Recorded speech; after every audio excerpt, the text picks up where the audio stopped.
Doctor BR Ambedkar Konaseema జిల్లా కొత్తపేట నియోజకవర్గ పరిధిలో ఆలమూరు మండలంలోని మూలస్థాన అగ్రహారంలో ఉన్న మూలేశ్వర స్వామి ఆలయ అర్చకులు శైవాగమ పండితులు కాళ్లకు సత్యనారాయణ మూర్తికి ఉగాది ప్రతిభా పురస్కారం అవార్డుకి ఎంపికయ్యారు.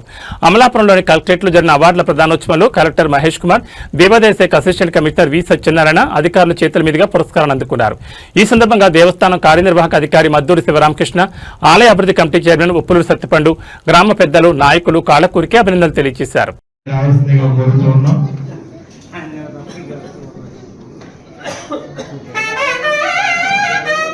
Yeah.